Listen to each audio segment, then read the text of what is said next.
L'agriculture urbaine, c'est un projet en soi, un véritable projet, au même titre qu'un projet d'architecture, un projet immobilier, que n'importe quelle opération. Faire de l'agriculture urbaine, c'est pas seulement pour une maîtrise d'ouvrage de libérer du foncier ou de faire des jardins parce que c'est dans l'air du temps.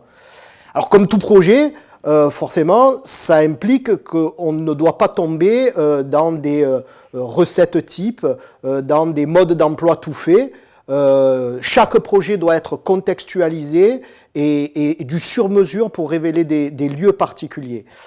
Et par ailleurs, je pense qu'en tant que projet, pour révéler un bon projet, il faut qu'il y ait une maîtrise d'ouvrage qui soit éclairée, c'est-à-dire qui soit formée, qui se pose les bonnes questions sur l'agriculture urbaine et qui soit en lien avec des acteurs et des enjeux du territoire.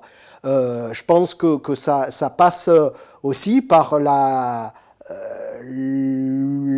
mise en œuvre ou l'appel à des assistances à maîtrise d'ouvrage et à de la maîtrise d'œuvre qui pratiquent ce que j'appellerais une sorte de transdisciplinarité, et puis qui est des habitants, qui est un contexte social qui aille vers une maîtrise d'usage, c'est-à-dire vers des habitants qui maîtrisent de plus en plus le territoire sur lequel ils sont.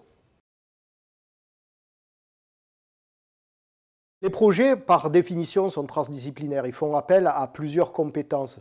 Bien entendu, faire de l'agriculture urbaine, c'est faire appel à des sociologues, à des professionnels des populations qui vont parler avec les populations pour mesurer, identifier les besoins et les pratiques locales. Mais l'agriculture urbaine a ceci de particulier qu'elle a un aspect technique qu'on oublie souvent. Et pour les urbanistes, pour les paysagistes, pour les architectes, pour les gens qui fabriquent la ville, il faut savoir travailler par-delà sa discipline, aller chercher des compétences ailleurs, chez les agronomes notamment, parce qu'il faut développer une véritable agronomie urbaine, et chez les écologues aussi, parce qu'il s'agit de la nature en ville. Alors ça a des défis de formation, hein, en tant qu'enseignant en urbanisme et en paysage.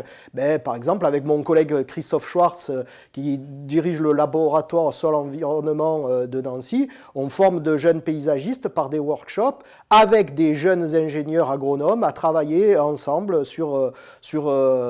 pendant une semaine sur cette compétence de l'agriculture urbaine et apprendre à travailler de manière transdisciplinaire, c'est-à-dire par-delà sa propre discipline.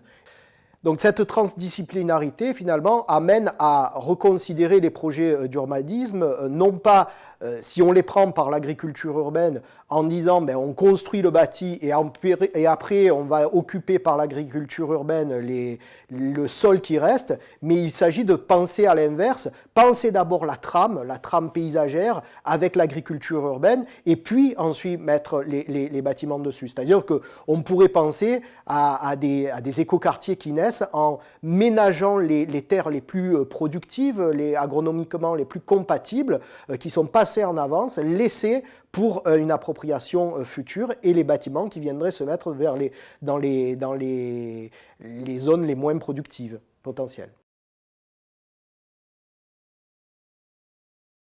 Le projet d'agriculture urbaine a besoin justement d'un accompagnement dans le temps. Trop souvent, on pense que le projet s'arrête lorsque l'équipement, par exemple le jardin, est livré.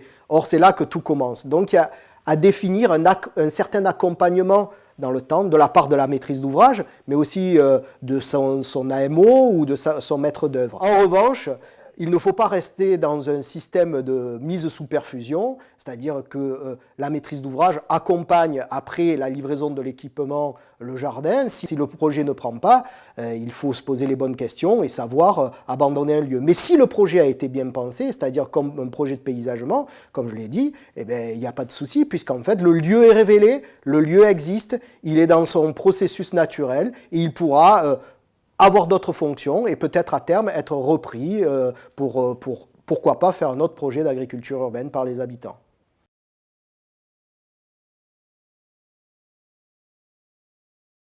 Force est de constater quand même qu'il y a encore une différence entre les acteurs liés à une agriculture qui est plus périurbaine et les acteurs qui sont liés à une agriculture plus intra-urbaine.